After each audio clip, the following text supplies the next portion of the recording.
नमस्कार, मैं Ravish Kumar. Indian institute of management का निदेशक बनने के लिए बीए में प्रथम श्रेणी में उत्तीर्ण होना अनिवार्य है। इससे दुखी होने की जरूरत नहीं, क्योंकि इसके बाद भी निदेशक बना जा सकता है। विश्वगुरु भारत में 2017 से यह विवाद चल रहा है कि आईआईएम रोहतक के निदेशक धीरज शर्मा की बीए की डिग्री असली है या नहीं। वो है तो कहां है। इंडियन एक्सप्रेस की रितिका चोपड़ा ने लिखा है कि केंद्र सरकार के शिक्षा मंत्रालय ने दो बार पत्र लिखे, लेकिन डिग्री का पता नहीं चला। और अब तो निदेशक जी का 5 साल का कार्यकाल भी पूरा होने वाला है।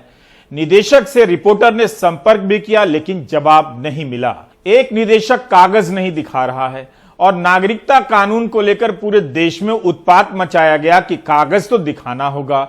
धीरज शर्मा भी ऐसी खबरों को पढ़ने के बाद सोचते होंगे कि अखबार में छपने से क्या हो जाता है, जिसे निदेशक बनना होता है वो बनता है। ऐसे काबिल लोगों से आप भी प्रेरणा लिया करें, तनाव कम रहेगा।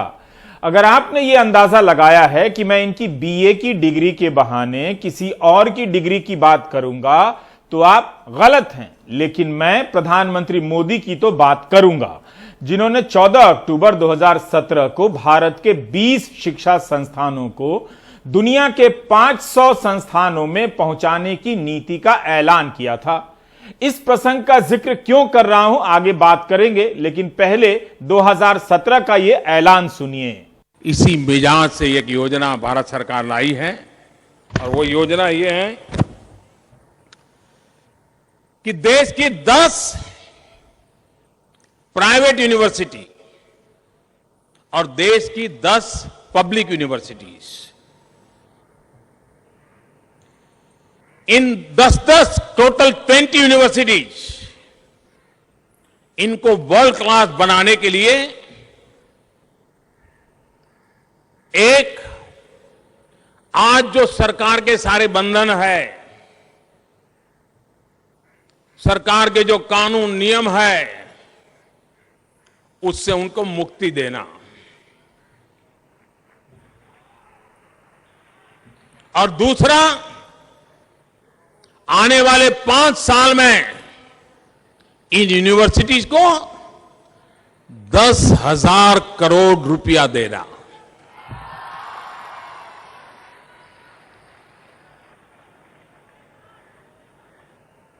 लेकिन ये यूनिवर्सिटी का सिलेक्शन किसी नेता की इच्छा पे नहीं होगा, प्रधानमंत्री की इच्छा पे नहीं होगा, किसी मुख्यमंत्री की चिट्ठी और सिफारिश से नहीं होगा। पूरे देश की यूनिवर्सिटीज को चैलेंज रूट में निमंत्रित किया गया है। उस दिन प्रधानमंत्री पटना में थे। मुख्यमंत्री नीतीश कुमार ने मांग की थी कि पटना यूनिवर्सिटी को सेंट्रल यूनिवर्सिटी का दर्जा दिया जाए, तो प्रधानमंत्री मोदी ने कह दिया केंद्रीय यूनिवर्सिटी एक पुराना विचार है। बिल्कुल यही उनके शब्द थे, आप YouTube पर सुन सकते हैं। 2017 की सभा में मौजूद कई लोग जो ताली बजा रहे थे, नारे लगा रहे थे, अगर संयोग से इस वक्त प्राइम टाइम देख रहे हैं तो बता सकते हैं कि उस वक्त उनके दिलो दिमाग पर इस भाषण का, ऐलान का क्या असर पड़ा था। मैंने अपने सहयोगी मनीष से गुजारिश की कि इस सभा में नारे लगाने वाले या ताली बजाने वालों में से किसी का इंटरव्यू करें। समय की कमी के कारण मनीष ऐसे लोगों का पता नहीं लगा सके, लेकिन जो जानकारी उन्होंने भेजी है वो स्तब्ध करने वाली है। मनीष ने बताया कि 2008 में कई पदों को खत्म कर देने के बाद पटना यूनिवर्सिटी में आज मंजूर पदों की संख्या 855 है, जिनमें से 272 पर ही लोग पढ़ा रहे हैं, बाकी 583 रिक्त हैं। जिस यूनिवर्सिटी में करीब 70% पद खाली हों, उसकी क्या हालत होगी आप समझ सकते हैं। 2017 में बात पटना यूनिवर्सिटी की बेहतरी की जा रही थी, तो प्रधानमंत्री ने दूर 2022 का दूसरा ही सपना लॉन्च कर दिया। पटना यूनिवर्सिटी जहां थी वहीं रह गई। भारत सरकार देश के भीतर के संस्थानों की रैंकिंग कराती है, उसमें पटना यूनिवर्सिटी का नामो निशान तक नहीं है। इस पूरे मामले को ऐसे समझिए, और जो उदाहरण दे रहा हूं उसे लिखकर पर्स में रखिए ताकि याद रहे। मान लीजिए आपके मोहल्ले की सड़क टूट गई है, लोग मांग कर रहे हैं कि यह सड़क जल्दी बने, लेकिन तभी नेताजी आते हैं और कहते हैं कि यहां से 50 किलोमीटर दूर हम एक नया फ्लाईओवर बना रहे हैं। लोग ताली बजाने लगते हैं। अखबार में फ्लाईओवर का ऐलान हेडलाइन के रूप में छप जाता है और टूटी सड़क टूटी रह जाती है। पटना यूनिवर्सिटी का तो कुछ नहीं हुआ, नया प्लान लॉन्च हो गया। क्या आपको यही पैटर्न यूपी में दिखाई दे सकता है?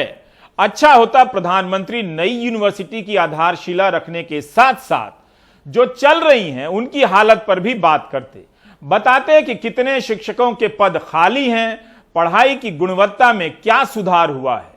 वापस लौट आते हैं इंस्टीट्यूट ऑफ एमिनेंस पर। 2017 से लेकर 2021 यानी 4 साल में क्या 10,000 करोड़ रुपए दिए गए, जिसका ऐलान पटना में प्रधानमंत्री ने किया था। हमारे पास जानकारी का कोई दूसरा जरिया नहीं था, इसलिए बजट में जो राशि दी गई है उसी का सहारा लिया है। 2017-18 के संशोधित बजट में 1 पैसा नहीं दिया गया। 2018-19 के संशोधित बजट में 128 करोड़ दिया गया। 2019-20 के संशोधित बजट में 325 करोड़ दिया गया। 2020-21 के संशोधित बजट में 1101 करोड़ दिया गया। 2021-22 के बजट में 1710 करोड़ की बात है। संशोधित बजट से ही पता चलेगा कि कितना मिला है। फिर भी इन सबको जोड़ लें तो अभी तक कुल 3,500 करोड़ रुपए भी नहीं दिए गए हैं। बजट देखने से राशि काफी कम लगती है, लेकिन 5 अगस्त को पीआईबी ने एक प्रेस रिलीज जारी की है। यह राज्यसभा में शिक्षा मंत्री धर्मेंद्र प्रधान के जवाब पर आधारित है। इस रिलीज में कहा गया है कि सरकार हर संस्थान को 5 साल में करीब 1,000 करोड़ रुपया उपलब्ध करा रही है। इस प्रेस रिलीज में यह लिखा है कि कितना दिया जा रहा है, यह नहीं लिखा है कि कितना दिया जा चुका है। 5 अगस्त 2021 की पीआईबी की इस रिलीज में यह भी कहा गया है कि 12 संस्थानों को ही इंस्टीट्यूट ऑफ एमिनेंस के लिए मंजूरी दी गई है। इनमें 8 सरकारी हैं और 4 प्राइवेट। 5 साल बीत गए और सरकार अभी तक सभी 20 संस्थानों को आईओई के लिए मंजूरी नहीं दे पाई है। उन 8 संस्थानों को कब मंजूरी मिलेगी, कब पैसा मिलेगा और कब वो टॉप 500 में शामिल होने की यात्रा शुरू कर पाएंगे? 5 साल होने जा रहे हैं, विश्व स्तरीय संस्थान मिलने के आसार नजर नहीं आ रहे। 2019 में करीब 6 लाख छात्र भारत के बाहर पढ़ने चले गए। इस जुलाई में शिक्षा मंत्री का बयान है कि 11 लाख से अधिक भारतीय छात्र दूसरे देशों में पढ़ रहे हैं। इन छात्रों को पता है कि यहां के घटिया संस्थानों में पढ़ने का क्या मतलब रह गया है। अमेरिकी सरकार की एक रिपोर्ट के मुताबिक करीब 60,000 करोड़ रुपया भारतीय छात्र अमेरिका ले जाते हैं, केवल अमेरिका। भारत के घटिया संस्थानों से मुक्ति पाने की इतनी बड़ी कीमत चुकाते हैं। भारत के मां बाप अपना कितना कुछ गंवा देते होंगे। Do you get my point? 19 जुलाई 2021 को संसद में शिक्षा मंत्री के एक बयान को मैं आपके सामने रखना चाहता हूं। इस समय आईआईटी में चेयरमैन के 8 पद, निदेशक के 5 पद खाली हैं। एनआईटी के चेयरमैन के 21 पद खाली हैं और निदेशक के 5 पद खाली हैं। 9 मार्च 2021 को संसद की स्थायी समिति ने एक रिपोर्ट में बताया है कि 1 साल के भीतर उच्च शिक्षा के बजट में 3% की कटौती कर दी गई। आईआईटी में 3,876 पद खाली हैं, 10,088 पद स्वीकृत हैं, यानी 38% पद खाली हैं। आईआईएम में 1266 में से 934 पद खाली हैं, 74% पद खाली हैं। हमारा सवाल यह नहीं कि प्रधानमंत्री चुनावी साल में यूपी में नई यूनिवर्सिटी की आधारशिला क्यों रख रहे हैं, कभी भी रख सकते हैं, लेकिन हमारा सवाल इतना है कि यूपी के जो राजकीय विश्वविद्यालय हैं, कॉलेज हैं, टेक्नोलॉजी यूनिवर्सिटी हैं, क्या उन्हें पता है कि उनकी वैकेंसी कितनी खाली है, पढ़ाई का स्तर क्या है? अगर वे यूनिवर्सिटी की रैंकिंग ही देख लें तो यूपी से ज्यादातर यूपी से केंद्र सरकार के संस्थान मिलेंगे या प्राइवेट मिलेंगे उस सूची में। सोनभद्र जिले से हमारे सहयोगी प्रभात कुमार ने एनआरआई अंकिलों के लिए यह रिपोर्ट भेजी है, क्योंकि इंडिया में ऐसे स्कूल कॉलेज देखकर कोई हैरान नहीं होता है। जो भारत से चले जाते हैं उन्हें ऐसी इमारतों को देखकर विश्वास हो जाता है कि उनका यहां से भागने का फैसला सही था। यहां चारों तरफ माननीय घास फूस उगाए हैं, जैसे लगता है कि इन्हीं के लिए 5 करोड़ की लागत से यह इंटर कॉलेज बनाया गया था।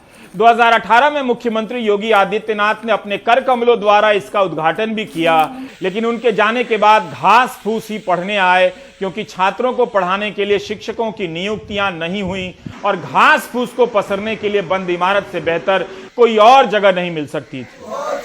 राजकीय गुरमुरा इंटर कॉलेज चालू हो, राजकीय गुरमुरा इंटर कॉलेज चालू हो। आदिवासी समाज के बच्चों के लिए 30 किलोमीटर के इलाके में यही एकमात्र इंटरमीडिएट कॉलेज है और वो भी बनकर बंद पड़ा है। इसलिए मैंने मोहल्ले की टूटी सड़क और दूर बनने वाले फ्लाईओवर का उदाहरण दिया था। क्या इन्हीं सब बदहालियों से बचने के लिए प्रधानमंत्री नई यूनिवर्सिटी के शिलान्यास का सहारा ले रहे हैं? Do you get my point? स्थानीय लोगों ने सांसद से लेकर जिलाधिकारी तक को खूब पत्र लिखे, लेकिन टीचर की बहाली का फैसला तो शासन को करना था। राजकीय इंटर कॉलेज का न्यू पड़ा था, उस समय क्षेत्र में काफ़ी खुशी थी। हम लोग खुश थे कि कम से कम इसी बहाने इस पूरे क्षेत्र में एक विद्यालय तो होगा। 30 किलोमीटर के एरिया में बच्चों के लिए ये बहुत बड़ा एक वरदान साबित होता, लेकिन मतलब ये इस क्षेत्र की दुख की बात है कि ये अभी तक चालू नहीं हुआ है। आज विद्यालय की दशा ये है कि लोग वहाँ खंडहर बनते जा रहा है, पेड़ पौधे इतने बड़े बड़े हो गए हैं कि जो देखने लायक नहीं है।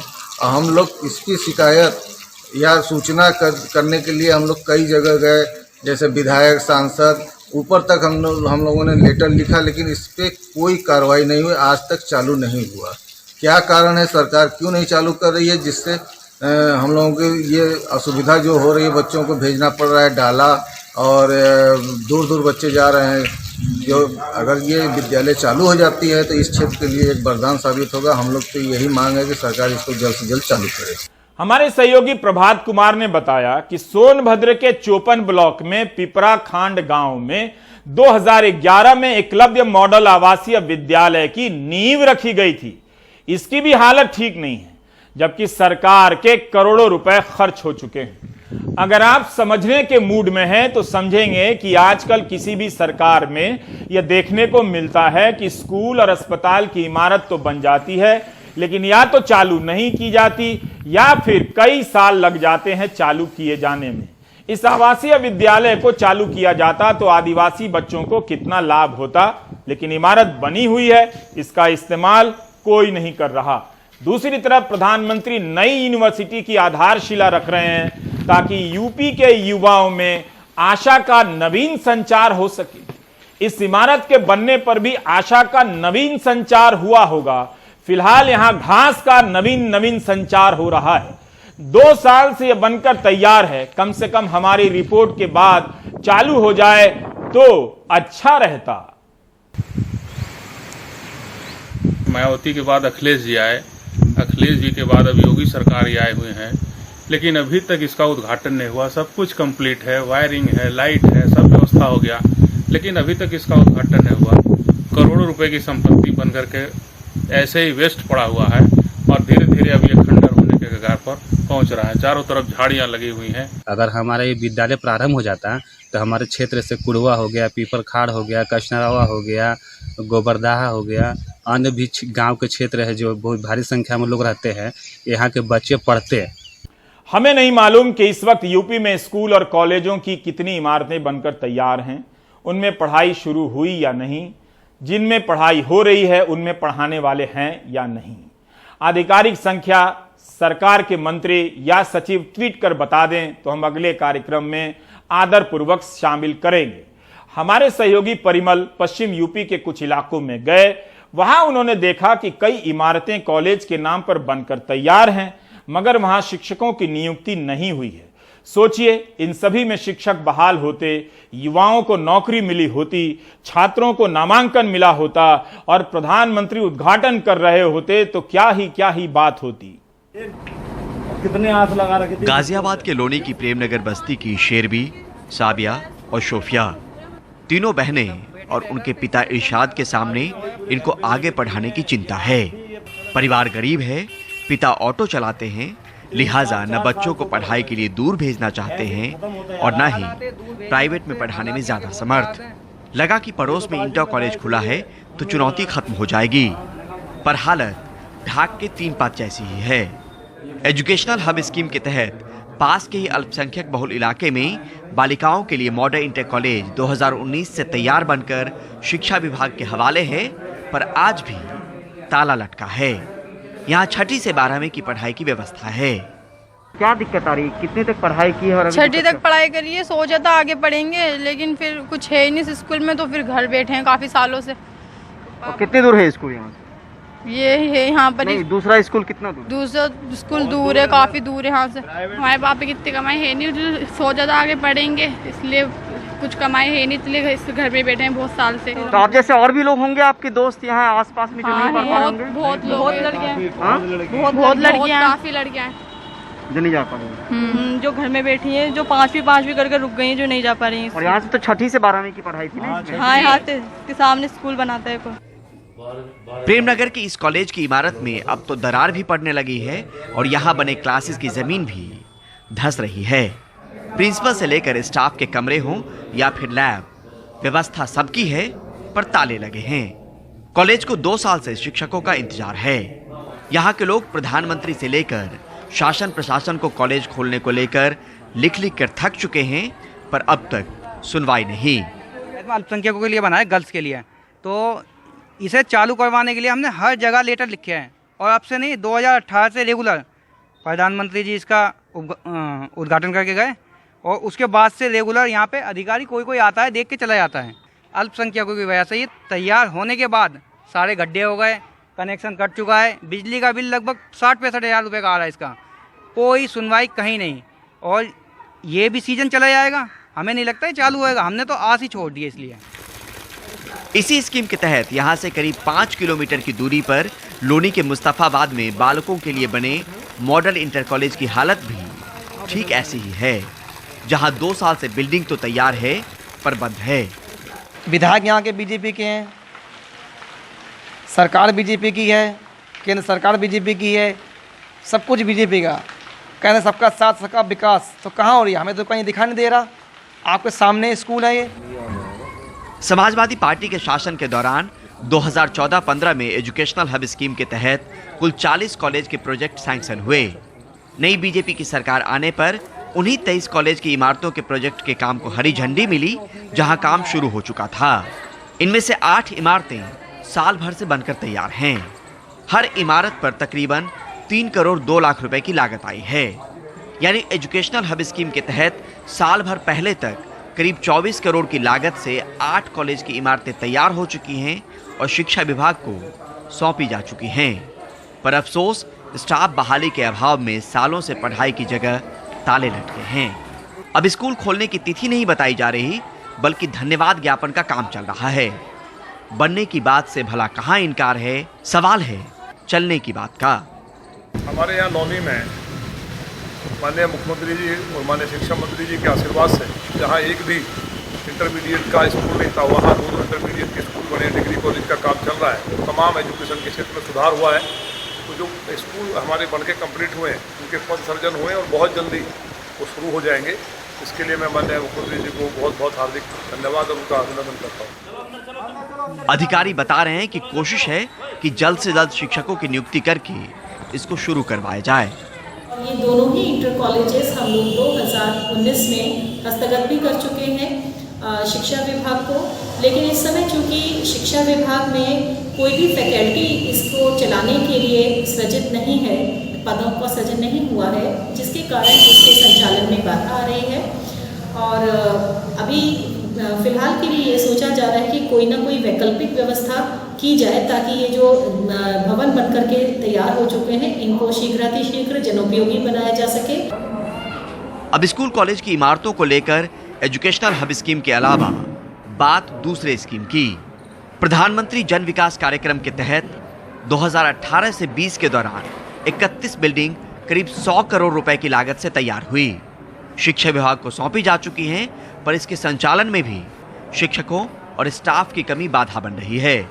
इसके तहत यूपी के अलग अलग इलाकों में 23 इंटर कॉलेज करीब 80 करोड़ 50 लाख रुपए, 4 हाई स्कूल 2 करोड़ 72 लाख रुपए, 3 ITI 21 करोड़ रुपए और 1 दृष्टिबाधित विद्यालय 2.5 करोड़ रुपए की लागत से बनकर तैयार हैं। प्रधानमंत्री जन विकास कार्यक्रम के तहत अल्पसंख्यक बहुल इलाकों को चिन्हित करके वहां स्कूल कॉलेज का निर्माण कार्य शुरू किया गया। 2008-9 में इस स्कीम को मल्टी सेक्टोरल डेवलपमेंट प्रोग्राम का नाम दिया गया था, जो 2018 में प्रधानमंत्री जन विकास कार्यक्रम कर दिया गया। इसमें आज की तारीख में 60% पैसे का आवंटन केंद्र जबकि 40% राज्य सरकार करती है। एजुकेशनल हब स्कीम हो या फिर प्रधानमंत्री जन विकास कार्यक्रम स्कीम, दोनों के तहत बने तमाम स्कूल कॉलेज की इमारतें अल्पसंख्यक बहुल इलाके में ही बने, पर वहां किसी भी समुदाय के बच्चों के पठन पाठन को लेकर कोई बंदिश नहीं। मतलब कोई भी बच्चा इन स्कूल कॉलेजों में पढ़ सकता है।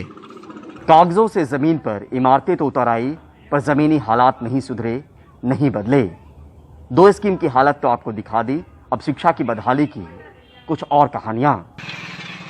बुलंदशहर के डिबाई इलाके के पला कसेर गांव के राजकीय इंटर कॉलेज की ये इमारत 5 साल से बनकर तैयार है। 5 करोड़ 25 लाख रुपए की लागत से सपा सरकार ने इसे गांव के फैजुल हसन के 6 बीघे दान किए गए जमीन पर बनवाया। 2 साल पहले हसन साहब गुजर गए, पर न इस कस्बे को कॉलेज मिला और न ही उनकी कॉलेज की हसरत ही पूरी हुई। अब बच्चों को बसों में धक्का मुक्की करते पढ़ाई के लिए करीब 5 किलोमीटर दूर जाना पड़ता है। इसके बंद पड़े रहने की शिकायतें तो लगातार की जा रही हैं, पर सुनवाई अब तक नहीं। और हम 20 बार माननीय मुख्यमंत्री के पटेल पे दफा डाल चुके हैं और 12 बार शिकायत कर रहे हैं, कोई भी अधिकारी जवाब देने को तैयार न होता। के अंदर 48 कमरे बने हुए तैयार हैं, 3 लेब बने हुए तैयार हैं, पूरा कंप्लीट है और रंग भी इसका खराब हो चुका है। 5 साल बने हुए हो गए। लड़कियां बाहर जा रही हैं पढ़ने के लिए तो बहुत परेशानी से जाती हैं और बस से जाती हैं, उन्हें परेशानी होती है जाने में। और कितनी दूर पड़ता है यहाँ से जहाँ पे बच्चियाँ पढ़ने जाती है? 5 किलोमीटर लगभग। अच्छा, बस टाइम पे मिल जाती है? नहीं, कभी मिलती नहीं है और कभी मिल जाती है, कभी तो बिल्कुल ही नहीं आती है, ऐसा होता है। चित्रकूट के राजापुर तहसील की इस इमारत में बसपा सरकार ने गर्ल्स इंटर कॉलेज की नींव रखी, ताकि करीब 50 साल से जिला पंचायत की बिल्डिंग में चल रहा गवर्नमेंट गर्ल्स इंटर कॉलेज खुद की इमारत में शिफ्ट हो पाए। पर कुछ तकनीकी खामियों के चलते इस बिल्डिंग के काम को बीच में ही रोक दिया गया और आज ये खंडहर में तब्दील हो चुका है। जिस प्रांगण में भी बच्चों को पढ़ाया जा रहा है, वहाँ बच्चे ज्यादा और जगह कम पड़ रही है। अभी जगह का अभाव है, बच्चे बैठ नहीं पा रहे हैं। फर्नीचर में बैठाते हैं तो कमरे छोटे छोटे हैं, जिससे वजह से बच्चों को सुविधाजनक उसमें बैठाने की व्यवस्था नहीं हो पा रही। तो बच्चों के भौतिक विकास को देखते हुए उस बिल्डिंग तो बच्चों के लिए बहुत ही यूजफुल रहेगी, अगर मतलब व्यवस्था बन रही है उसकी। शिक्षा व्यवस्था को लेकर हालात और हकीकत आपके सामने है। देश की कल को लेकर आज की सुस्ती सरकार की गंभीरता बताने को काफी है। आप सब समझदार हैं, तय कीजिए कि ये महज नीतिगत चूक है या फिर सवाल नीयत पर भी। उत्तर प्रदेश के गाजियाबाद से Parimal Kumar, NDTV India. Engineering की पढ़ाई के नाम पर कितने कॉलेज खोले गए, जो कॉलेज कम दुकान ज्यादा थे। इनके जरिए मां बाप की जीवन भर की कमाई निकाल ली गई और कॉलेज बंद हो गए। इसका अध्ययन किया जाए तो पता चलेगा कि कुछ लोगों ने मिलकर बहुत से लोगों का लाखों करोड़ रुपया लूट लिया। 2019 में तत्कालीन शिक्षा मंत्री निशंक ने संसद में कहा कि इंजीनियरिंग और मैनेजमेंट कॉलेजों की गुणवत्ता की जांच के लिए हाल फिलहाल कोई सर्वे नहीं किया गया है। भारत सरकार 2018 में कम आमदनी वाले राज्यों के 1 लाख इंजीनियरिंग के छात्रों को अच्छी गुणवत्ता की शिक्षा के लिए 1500 शिक्षकों की नियुक्ति की थी। ये सभी आईआईटी और एनआईटी के छात्र हैं। इनकी नियुक्ति 3 साल के लिए की गई, लेकिन क्या अब वहां के छात्रों को अच्छी गुणवत्ता की शिक्षा की जरूरत समाप्त हो चुकी है? आईआईटी दिल्ली से एमटेक करने वाले और get qualified professor Anurag Tripathi अपने जैसे लगभग 1500 शिक्षकों के साथ मंडी हाउस पर धरने पर बैठे हैं। अनुराग त्रिपाठी अब तक झांसी के बुंदेलखंड कॉलेज में पढ़ा रहे थे, मगर 1 अक्टूबर से बेरोजगार हो जाएंगे। 2017 में शिक्षा मंत्रालय ने देश में तकनीकी शिक्षा की गुणवत्ता बेहतर करने के लिए TEQIP नाम के प्रोग्राम के जरिए आईआईटी, एनआईटी से पास शिक्षकों की भर्ती की थी और इन्हें आश्वासन दिया गया कि 3 साल बाद इन्हें राज्य सरकारें कॉलेजों में नियमित कर देंगी, पर ऐसा नहीं हो रहा। शुरुआत के 3 वर्ष केंद्र सरकार विश्व बैंक की सहायता से इस प्रोजेक्ट को फंड करेगी और उसके बाद राज्य एवं केंद्र सरकारों के मध्य एक MOU साइन हुआ था कि इस 3 साल के पूर्ण होने के बाद जो वेल परफॉर्मिंग फैकल्टीज़ हैं, जिनका परफॉर्मेंस अप्रेजल भी होता है रेगुलर इंटरवल पे, उनको स्टेट गवर्नमेंट अपने सिस्टम में एब्जॉर्व करेगी। इस एमओयू को साइन किया गया था। और ऐसा जब 3 साल हो गए ऐसा नहीं हुआ। केंद्र सरकार ने कई बार लेटर्स खुद लिखे हैं राज्यों को कि जो एमओयू साइन हुआ था उसको आप इम्प्लीमेंट करें, इनको एब्जॉर्व करें। जब ये काम पिछली बार नहीं हो पाया तो 5 महीने पहले भी हमको यहाँ पर आना पड़ा था। जब ये प्रोग्राम लॉन्च किया गया था तो उस समय के शिक्षा मंत्री प्रकाश जावड़ेकर ने इसे प्रधानमंत्री मोदी का फ्लैगशिप प्रोग्राम कहा था। यहाँ तक कि बाकायदे प्रकाश जावड़ेकर ने ट्विटर हैंडल से ट्वीट कर इसे लॉन्च किया था। पर अब हालात ये हैं कि नए शिक्षा मंत्री धर्मेंद्र प्रधान इनसे मिल तो लिए हैं पर इनके लिए कुछ करने को तैयार नहीं है। लास्ट टाइम जब हम यहाँ पर आए थे तब हमें ऐसा आश्वासन दिलाया गया था कि 6 महीने के बाद वापस से आपको यहाँ पर नहीं आना पड़ेगा, आपके लिए एक प्रॉपर प्लानिंग की जाएगी। लेकिन अब आप देख सकते हैं कि वापस से हमारी स्थिति वही है, हम वहीं पर सड़क पर आकर बैठ गए हैं। तो आप समझ सकते हैं कि शिक्षा का स्तर कहाँ जा सकता है। ये पूरा प्रोग्राम शिक्षा मंत्रालय ने वर्ल्ड बैंक के साथ मिलकर शुरू किया था। शिक्षा मंत्रालय इन्हें 6 महीने का एक्सटेंशन दे चुका है पर आगे नियमित करने या एक्सटेंशन देने के लिए पैसे ना होने की दलील दे रहा है।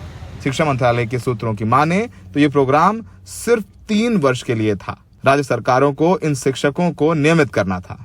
राज्य सरकारों से केंद्रीय शिक्षा मंत्रालय की बात चल रही है। राज्य सरकारों ने पैसे ना होने की दलील दी है। अगर सरकारी नौकरी मिलने के बाद भी इन्हें नौकरी बचाने के लिए सड़क पर बैठना पड़े तो समझिए कि वाकई में शिक्षा का क्या हो रहा है और शिक्षा को लेकर के सरकार कितनी गंभीर है। क्योंकि अगर ये IITians बेरोजगार होते हैं तो इसका प्रभाव उन लाखों इंजीनियरिंग कॉलेज के बच्चों पे पड़ेगा जो इंजीनियर बन के देश का नाम रोशन करना चाहते हैं। सहयोगी शशिकांत झा के साथ दिल्ली में सौरभ शुक्ला, NDTV इंडिया।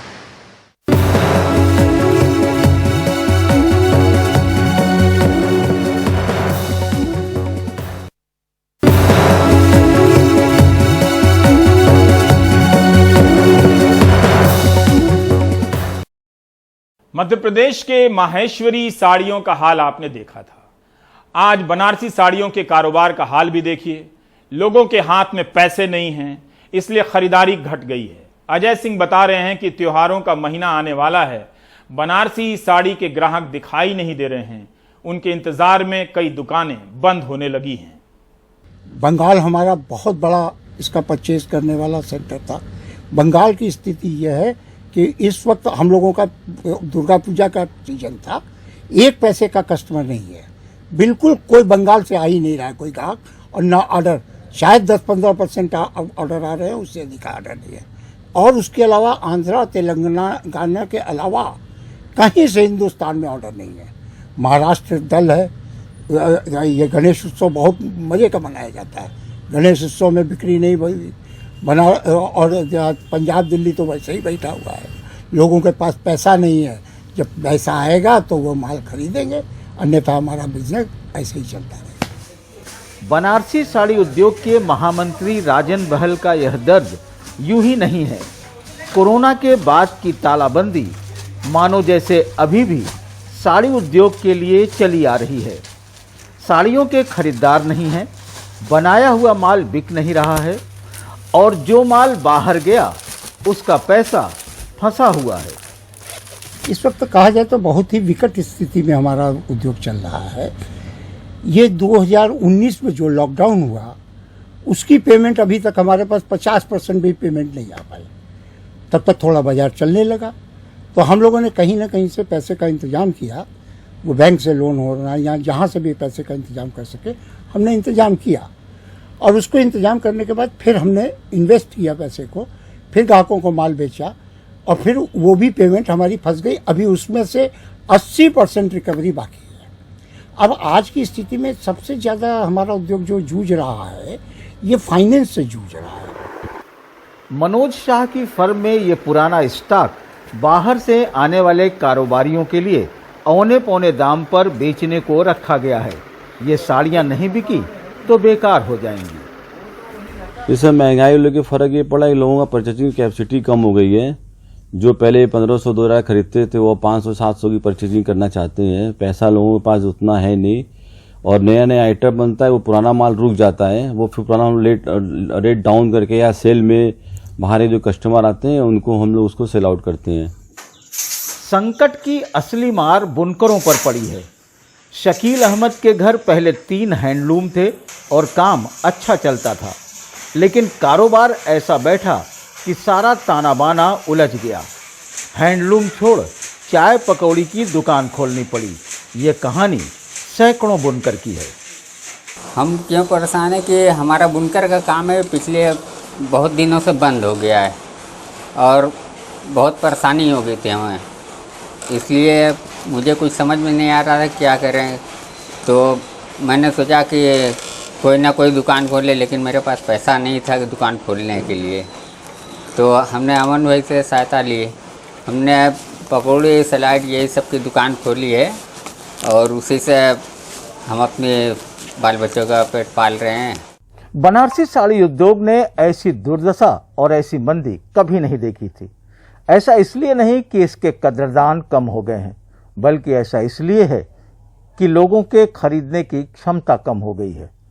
ऐसे में सरकार को इसके उत्पादन के लिए नहीं, बल्कि इसके बाजार के लिए ठोस योजना बनानी चाहिए, क्योंकि अगर बाजार चल निकलेगा तो बनारसी साड़ी उद्योग अपने पैर पर खुद खड़ा हो जाएगा।